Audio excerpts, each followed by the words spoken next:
Okay, Assalamualaikum warahmatullahi wabarakatuh dan salam sejahtera. Kali ini saya akan terangkan satu topik yang ke-8 iaitu potential divider. Okay, so you have to explain principle of potential divider and use equation of potential divider. So this is the equation for potential divider. Okay, what is potential divider? A potential divider produce an output voltage that is fraction of the supply voltage. Bermaksud, okay, dia akan menghasilkan output voltage daripada pecahan voltage supply. Okay, untuk dapatkan potential divider ni, syaratnya mesti connecting two resistors in series. So, maksudnya voltage supply ni mesti disambungkan dengan resistor in series.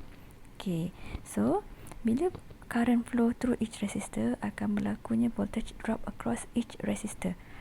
Okay, jadi V1 ni juga dikenal sebagai output voltage. Okay, V2 pun samalah. Okay, we know that, okay, since the current flowing through each resistor adalah sama, sebab series circuit, current adalah sama, tapi voltage tak sama. Okay, current ni adalah I total. Okay, jadi I total is equal to V total ataupun V supply over R effective. Okay, R effective pula is equal to R1 tambah R2 sebab connecting in series. So, kita tambah saja nilai R. So, okay, kita akan dapat nilai current is equal to V over R1 tambah R2. Okay, and then kalau nak dapatkan nilai V1, okay, I ni kita gantikan dalam formula V is equal to I R1. Okay, so kita akan dapatlah formula V1. So, V1 is equal to R1 over R1 tambah R2 dapatkan dengan V. Okay, sama juga untuk dapatkan nilai V2. Okay, I ni kita gantikan dalam IR2. Okay, so dapatlah nilai V2. Jadi, kesimpulannya kat sini, potential divider ni adalah kaedah di mana untuk mendapatkan nilai output voltage, nilai V1 dan V2 ni tanpa kita mencari nilai current.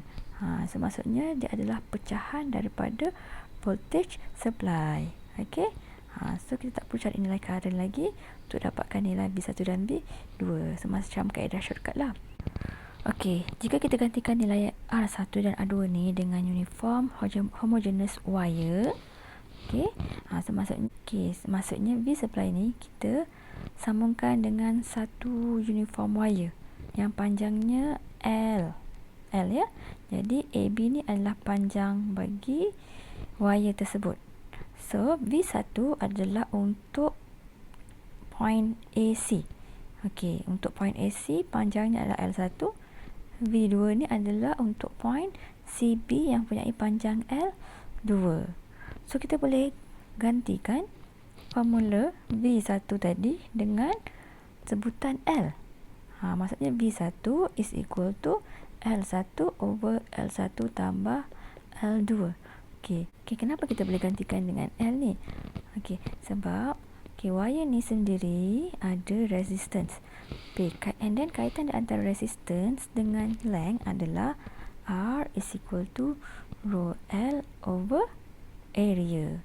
Okey, jadi untuk V1, dia punya resistance adalah R1. Okay, so kita boleh gantikan R1 dengan rho L1 over A.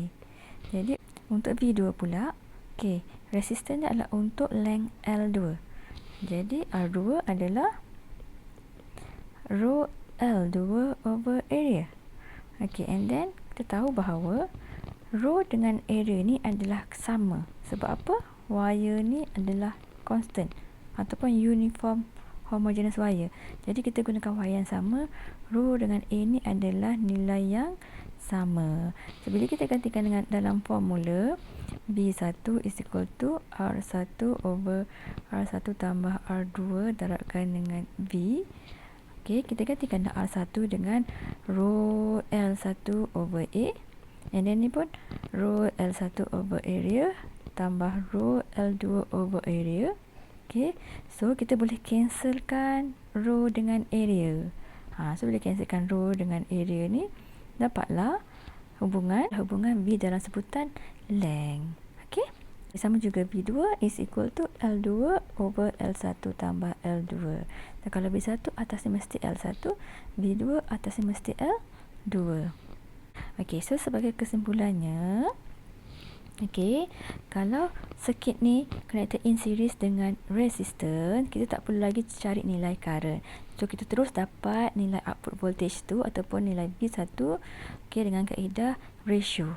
Okey, kalau kita lihat kat sini, ni sebenarnya ratio saja. Kalau kita gantikan V ni V total, V1 over V total is equal to R1 over R total. Okey, sebab R1 tambah R2 adalah R total. Okey, sama juga kaedahnya bila voltage yang disambungkan dengan uniform wire. Okey, untuk dapatkan nilai V1 ni, kita boleh gunakan kaedah ratio. Jadi V1 over V total, ni adalah nilai V total, is equal to L1 over L total. L total ni adalah panjang wire AB. Okey, iaitu L1 tambah L2. Okey, ini adalah kaedah ratio sebenarnya. Okey. Okey. Jadi kat sini bermaksud V is directly proportional to R.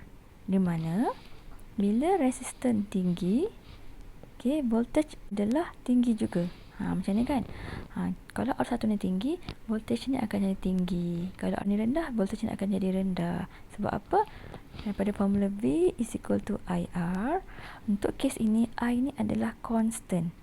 Okay, bila constant, V is directly proportional to R. Sama juga dengan yang ini. V is directly proportional to length. Okay. Di mana bila L tinggi, V dia akan tinggi. Maksudnya L kat sini panjang, V dia akan jadi lebih besar. Okay, untuk kes ni kita boleh gantikan dengan formula V is equal to IR, di mana R sama dengan rho L over A. Okay, so I constant sebab series circuit. Jadi I constant, rho constant, A constant. Jadi V is directly proportional to length. Okay. Okay, tak semestinya resistor ni 2 sahaja. So maksudnya boleh jadi 3, 4. Okay, kalau cari nilai V1, so mesti kat atas ni R1 over R total. Kalau cari V2, R2 over R total. Okay, itu adalah konsep potential divider. Kita lihat example kat sini. Okay, for the circuit below, you have to calculate the output voltage. Okay, output voltage kat sini. Okay, yang B pula, if a voltmeter of resistance 4000 ohm is connected across the output. So maksudnya ada voltmeter kat sini yang punya rintangan sebanyak 4000 ohm connected across the output, determine the reading of the voltmeter. Okay, kita lihat jawapan yang pertama, nak cari output voltage dekat sini. Jadi kita labelkan dulu. Ini adalah R1, ini R2. So nak cari V2 kat sini, R2 over R total. Kita terapkan dengan V supply. So dapatlah V output. Untuk soalan B, okay, voltmeter ni pula ada resistance sebanyak 4000 ohm. Jadi kat sini ada jadi parallel.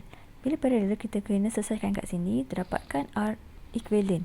1 over 4000 tambah 1 over 4000 dapatlah R equivalent. Di sini akan jadi 2000 ohm. Okay, so nak dapatkan V output balik di sini, okay, gunakan konsep potential divider. So atas ni mesti 2000 bagi dengan R total. R total 8000 tambah 2000. Dapatkan dengan V total. So dapatlah reading bagi voltmeter 24 volt.